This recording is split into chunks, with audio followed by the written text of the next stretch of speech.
All right.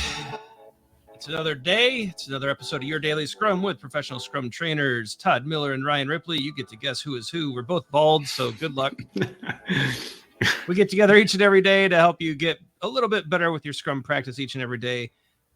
We take your questions in the comment section. So leave your comments, leave your questions. Let us know how we're doing. Your feedback is super appreciated. Just keep it kind, keep it clean, and we'll probably react to it in some way or another. Be sure to like and subscribe. At the end, Todd will tell you the right way to like and subscribe. I'm just going to ask you to do it. But yeah, that's all the fun YouTube stuff that we're supposed to do. So Todd, a question that we get asked a lot. This one comes in on Twitter and LinkedIn and in the YouTubes. We get asked a lot, like, what are we reading? What are we thinking about? People seem to love book recommendations. It's been a while since we've talked about books. And so I thought on this Friday, we could, just give the watchers, the listeners, an update on some of the stuff we've read and thought about. And so, yeah, what's been going on in that brain of yours, Todd? So I was tempted to I wanted to take I have two different books, and neither one of them were really related to Agile or Scrum or anything that I actually had read before that I recently reread. Perfect. Yeah. So I was trying to decide which one I was going to talk about. I was either going to talk about Born to Run or The Ultimate History of Video Games. Both are excellent. Yeah, I think I'm going to go with Born to Run. So Born to Run is this book written about this person, I'm looking at Christopher McDougall, who went out and found this tribe in Mexico that puts on this like ultra marathon race. They have this race every year. It's no television. It's just like this tribal thing that they do. They're a tribe of runners, and they have this 100-mile race that they do every year. And no one's heard of it. No one's seen, well, I mean, until now. So the book came out quite some time ago.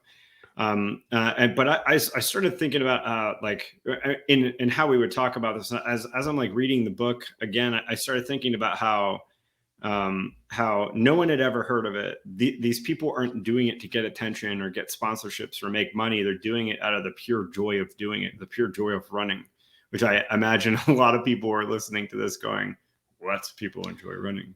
Run for fun? What?" Yeah.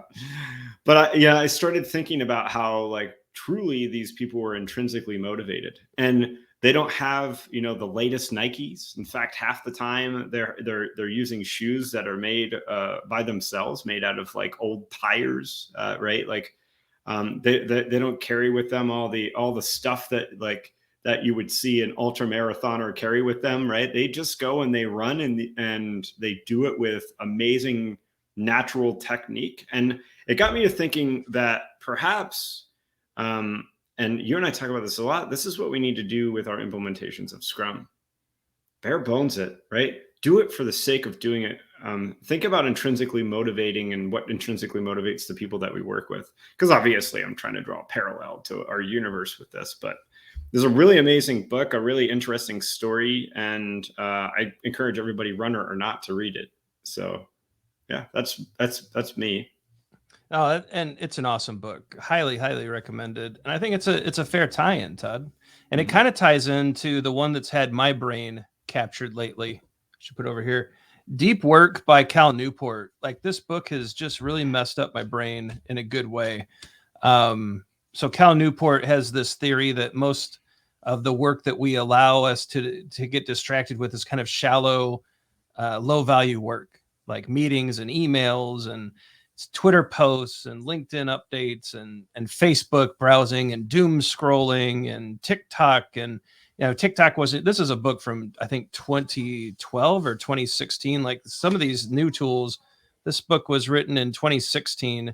Some of the tools that we use today weren't even around, but he's talking about how these tools have caused us to not really do deep work anymore, not do the deep thinking, not doing the research, and just it's really concentrating on a problem.